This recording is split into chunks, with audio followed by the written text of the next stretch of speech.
नमस्कार। बिहार स्पेशल में मैं हूं सर्वमित्रा। तेजस्वी यादव को लालू प्रसाद भावी मुख्यमंत्री घोषित कर चुके हैं। उनका कहना है कि इस बार तेजस्वी यादव के नेतृत्व में ही सरकार बनेगी। लेकिन अब आरजेडी ने एक और नया काम किया है। आरजेडी ने तेजस्वी यादव को दशरथ मांझी बता दिया है।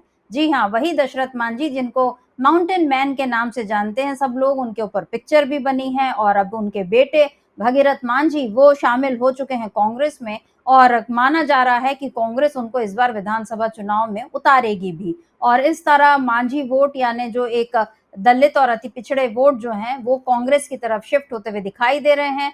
आरजेडी की तरफ भी शिफ्ट होते हुए दिखाई दे रहे हैं क्योंकि ये दोनों महागठबंधन में एक साथ हैं। और ऐसे में तेजस्वी यादव को लेकर आरजेडी का एक नई पोस्ट एक आई है आरजेडी की। और उस पोस्ट में क्या कुछ लिखा है, किस तेजस्वी यादव को दशरथ मांझी बताया गया है, देख लीजिए। यहाँ पर आरजेडी ने लिखा है, बिहार की सड़क बना लेगा खुद बिहार का ये दशरथ मांझी। अब सड़क बनाने की बात ऐसा नहीं है कि दशरथ मांझी ने तो वाकई पहाड़ तोड़ा था और सड़क बना ली थी, लेकिन तेजस्वी यादव भी इस समय जिस तरह से मेहनत कर रहे हैं वो पहाड़ तोड़ने से कम नहीं दिख रही है। लगातार लोगों से मिलना, घूमना, राज्य में एक जगह से दूसरे जगह, जहां किसी को कष्ट हो रहा है, किसी के साथ कोई दुर्घटना है, कोई भ्रष्टाचार का मामला है, कोई अपराध में कोई पीड़ित हुआ है, तेजस्वी यादव की कोशिश होती है कि वो ज्यादा से ज्यादा पीड़ित तक पहुंचे और उनके दुख दर्द साझा करें। और ऐसे में तेजस्वी यादव का एक जो कारवां है वो बढ़ता जा रहा है, लोग उनके मुरीद होते जा रहे हैं और उनकी जो लोकप्रियता है वो बढ़ती जा रही है। और यही वजह है कि आज के समय में तेजस्वी यादव को बतौर मुख्यमंत्री सबसे ज्यादा लोग पसंद कर रहे हैं। और तेजस्वी यादव की इस बढ़ती लोकप्रियता को देखकर ही अब शायद आरजेडी ने एक ही नया जो पोस्ट डाला है जिसमें उसने लिखा है कि बिहार की सड़क बना लेगा खुद बिहार का ये दशरथ मांझी। क्योंकि अभी बिहार की जो हालत है उसमें बार बार ये सामने आ रहा है कि सारी चीजें पूरी तरह से बिखर चुकी हैं। एक तरफ आरएसएस का कोटा लागू होने की बात हो गई है, यानी अशोक चौधरी जिन्होंने खुद कहा था कि मेरे दामाद आरएसएस कोटा से आए हैं। तो यहाँ पर ये दिख रहा है कि जो संपन्न लोग हैं, जो राजनीतिक शक्ति से संपन्न लोग हैं, उनके रिश्तेदारों को हर जगह जगह मिल रही है और वहीं दलितों पिछड़ों का हक मारा जा रहा है। इस सब को लेकर तेजस्वी यादव भी हमलावर हैं। लगातार वो बोल रहे हैं, नीतीश कुमार पर तंज कस रहे हैं और उन्होंने यहाँ तक अब कह दिया कि नीतीश कुमार को पूरी तरह से बीजेपी ने अपने कब्जे में इस तरह से कर लिया है कि अब उनके अपने बेटे निशांत कुमार के लिए भी जगह नहीं बच रही है। और सारी चीजें जो हैं केवल बीजेपी, जिसको कि वो भूंजा पार्टी कहते हैं, उनके हाथों में आ रही है। क्या कुछ कहा है तेजस्वी यादव ने, एक बार इसको सुन लेते हैं। जनता दल यूनाइटेड के मंत्री कह रहे हैं कि आरएसएस कोटा भी होता है। इसमें आरोप क्या लगाए, तो प्रमाण है, उन्हीं के लोगों ने प्रमाणित किया है। हम तो जानना चाह रहे हैं ना और कितने लोग जो है आरएसएस कोटा से हैं, कौन कौन लोग हैं और आरएसएस कोटा में कहाँ कहाँ बिहार में कहाँ कहाँ आरएसएस कोटा है, ये तो मुख्यमंत्री जी को बताना चाहिए। जब उन्हीं के मंत्री कह रहे आरएसएस कोटा है से आए हैं, आयोग में जगह मिली है, तो अब इसमें बचा कहाँ कुछ, इसमें तो पूरी तरीके से प्रमाणित हो गया। और ये जो भूजा पार्टी वाला जो लोग है ना, ये लोगों तो ईश्वरीय वरदान मिल गया कि मुख्यमंत्री ऐसी अवस्था में है।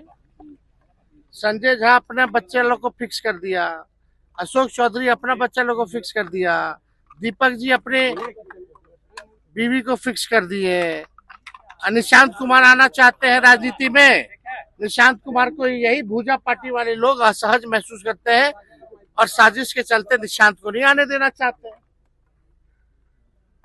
अब मुख्यमंत्री जी का जो है इस्तेमाल कर रहे हैं क्योंकि वो अचेत अवस्था में है। ये बड़ी बात है।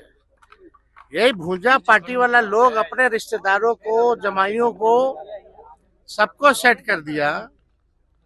और निशांत जी की इच्छा है,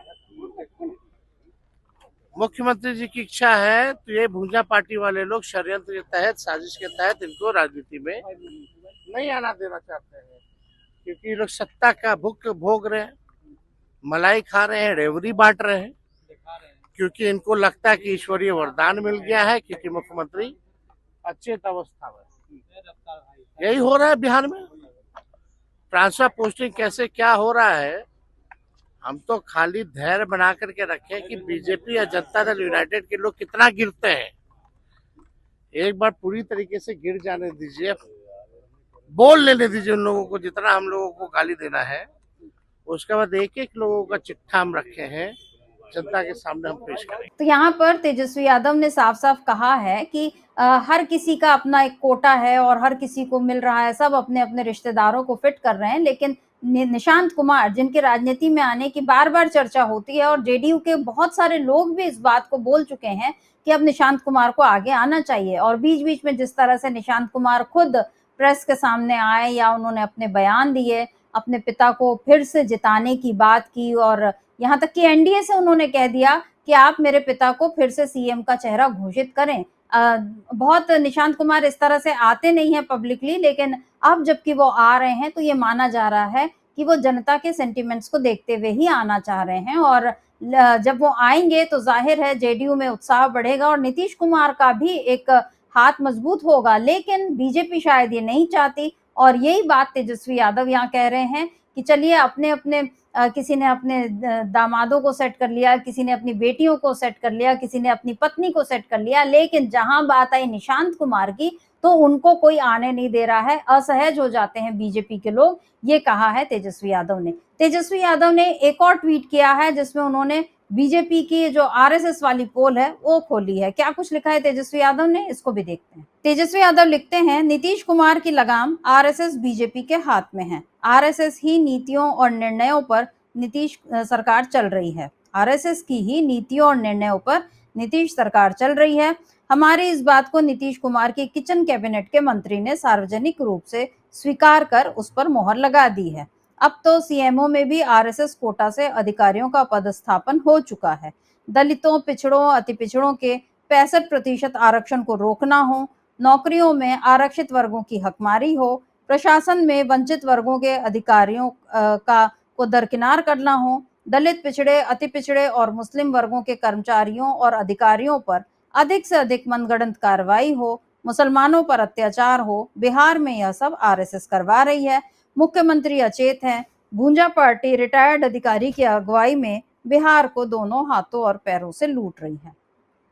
ये तेजस्वी यादव का बेहद गंभीर इल्जाम है कि आरएसएस और बीजेपी की गिरफ्त में पूरी तरह से आ चुके हैं नीतीश कुमार।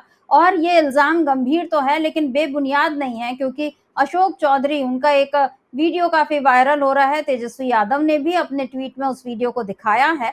हालांकि हम कॉपीराइट के कारण उस ट्वीट को नहीं दिखा पा रहे, मगर अशोक चौधरी उसमें साफ साफ ये कहते हुए सुने जा रहे हैं कि सायन कुणाल आरएसएस कोटा से धार्मिक न्यास परिषद के सदस्य बने हैं।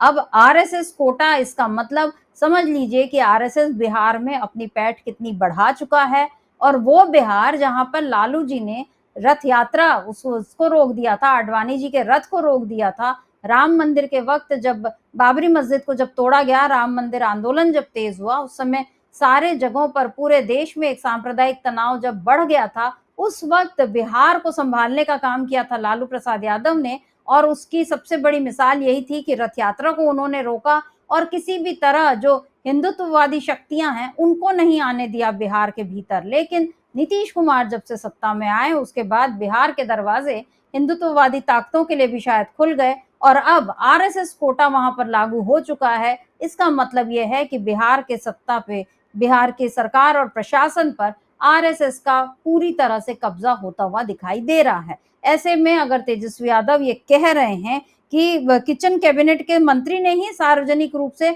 हमारी बात पर मुहर लगा दी, किचन कैबिनेट यानी जो एकदम करीबी लोग होते हैं, जो सबसे ऊंचे पदों पर बैठे हुए मंत्री हैं, उनमें से एक अशोक चौधरी, उन्होंने ही तेजस्वी यादव के इस आरोप पर मुहर लगाई है कि बिहार में अब आरएसएस कोटा शुरू हो चुका है। और जब ये आरएसएस कोटा लागू हुआ है तो ऐसा नहीं है कि वहां पर वो केवल बीजेपी या अपने लोगों को भर रही है, बल्कि जो लोग अभी अलग अलग पदों पर, जो दलित हैं, पिछड़े हैं, मुसलमान हैं, उनको कैसे प्रताड़ित करना है, उनको कैसे हटाना है, उनके साथ कैसे भेदभाव होना है, ये सब काम भी शुरू हो गया है। तो यहाँ पर तेजस्वी यादव ने एक बहुत गंभीर इल्जाम लगाया है, और खुद बीजेपी के नेता मंत्री, जेडीयू के नेता मंत्री इस पर अपनी मुहर लगा रहे हैं। वो बता रहे हैं कि हमको ये सब क्यों करना पड़ रहा है या ये सब आरएसएस और बीजेपी के कहने पर हो रहा है।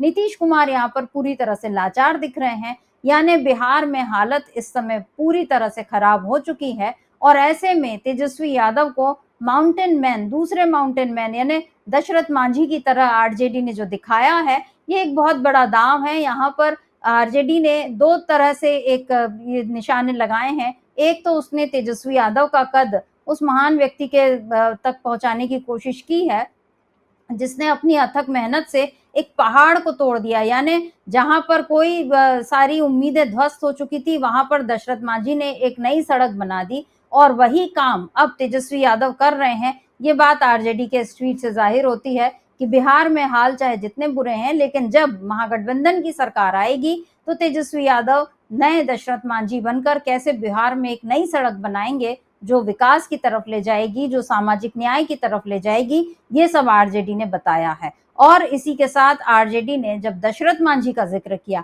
ऐसा नहीं है कि बिहार में और दूसरे महान व्यक्ति नहीं हैं, बहुत से महान लोग हुए, लेकिन यहाँ पर दशरथ मांझी का खास तौर पर जिक्र आरजेडी ने इसलिए किया क्योंकि दशरथ मांझी के जरिए वो दलितों, पिछड़ों को साधना चाहती है और उन तक ये मैसेज पहुंचा रही है आरजेडी कि देखिए तेजस्वी यादव आज के दशरथ मांझी हैं, यानी अब वो आपके हितों का ख्याल रखेंगे क्योंकि बीजेपी और नीतीश कुमार के रहते आपके हितों पर लगातार चोट पहुंच रही है। ये पूरा मैसेज देने में आरजेडी अब कहां तक कामयाब होगी ये देखना होगा, लेकिन फिलहाल आरजेडी ने जो एक ऐसा दांव चला है उसके बाद चाहे सम्राट चौधरी हैं, चाहे राजीव रंजन जैसे लोग जो कि बार बार लालू प्रसाद को कोस रहे हैं, तेजस्वी यादव को कोस रहे हैं, एक ही परिवार की पार्टी बताकर आरजेडी को कोसते हैं, लेकिन अपने जो गठबंधन में परिवारवाद हो रहा है उसको लेकर आंख मूंद लेते हैं। ये सब यहाँ पर आरजेडी ने इन सब की पोल खोल दी है और दूसरी तरफ जीतन राम मांझी और चिराग पासवान इन दोनों को भी चेतावनी दे दी है,